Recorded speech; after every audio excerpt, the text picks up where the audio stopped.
written in conversational language. That it is like a conversation. The poem constantly moves between imagination and fact, from reverie to reflection. This is important, children. Alright? It is moving from imagination to fact, imagining that it was some child who was singing the birches, but realizing the fact that it was actually the snowstorm. It is from reverie into a state of reflection. Rich metaphoric thinking and imagery is abound in the poem. Now, the poem is written in blank verses. The language is conversational. Now, what is conversational? The use of first person I and the second person you. You will find both there. So, this makes it conversational.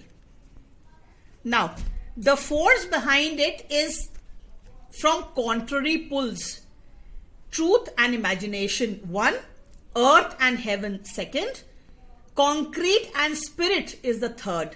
Control and abandonment is the 4th, and flight and return is the 5th. Now here this bird swinging, has these pull of contrasts there. This you need to understand. The whole upward thrust of the poem is towards imagination, escape and transcendence, and away from heavy truth with capital T. Now when he talks about the truth dawning upon him, it comes with a capital T. The central activity and conceit of the poem is bird swinging.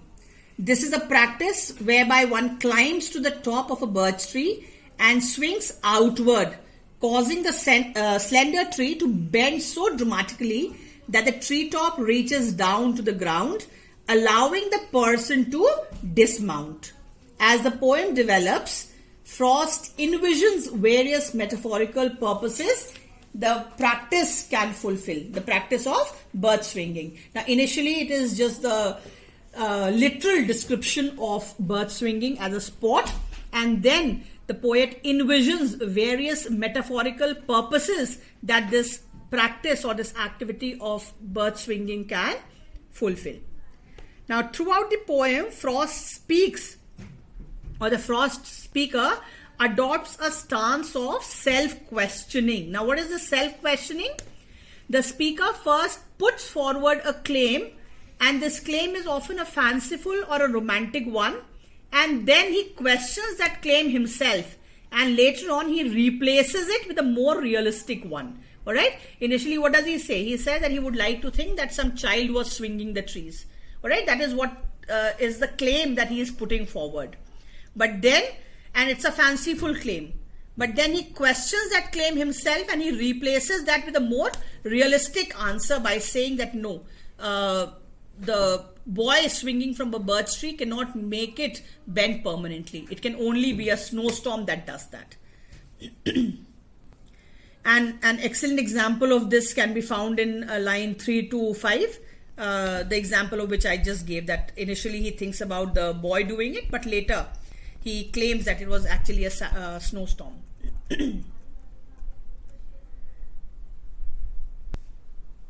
In the birch grove, heaven is metaphorically located upward, that I have already told you, and the tree grounded to the earth.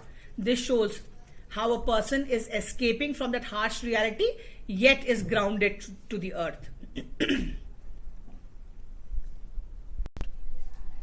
The last part of the poem, where we were talking about the theme, it represents an adult's recognition that the speaker's desire for transcendence is not literal.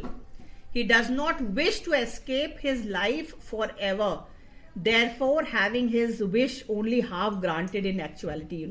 I told you that he doesn't want that wish half granted. It is not escape forever.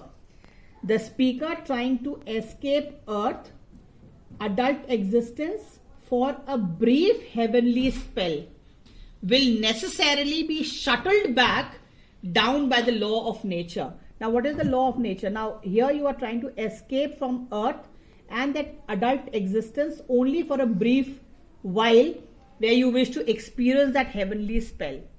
But this will not happen for a long time, or it will not happen forever, because it says you will be necessarily shuttled back down by the law of nature. Now, what is the law of nature here? That the tree will not be able to hold your weight forever.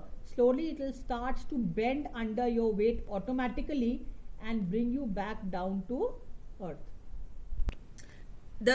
It says the speaker reaches an equilibrated stance at the conclusion of the poem. There's a state of equilibrium that he reaches. The proper path is neither all heaven nor all earth. It is neither all heaviness nor all transcendence. But it is rather a sense that both sides have their place. Alright? Now it is a sort of equilibrium. You cannot have the actual state of equilibrium is when you do not enjoy all earth or all heaven. All heaviness of the earthly life or absolute transcendence. But it is somewhere in between that balance you need to strike. Both going and coming back, both climbing up towards heaven and finally returning are considered good. Alright, that momentary escape is also required, and then coming back is also important. Now, children, this is important. Now, the poem Birches has 4 distinct sections. Now, it starts in the present, it moves on into the past, before revisiting the present, and ultimately it ends with a future wish. Right? I have tried to break up those lines. It starts with the present when he sees those, birch trees, some bent towards the right or left and the others straight. Then he moves towards the past. All right? And then he is revisiting the present when he dreams of, going back to the bird swinging days in the 42nd line. And in the end, where he is talking about his wish of becoming a bird swinger again, he is going back into future. So this breakup of where the poem is in present, where it moves to past, and again comes to present before going to future is given here.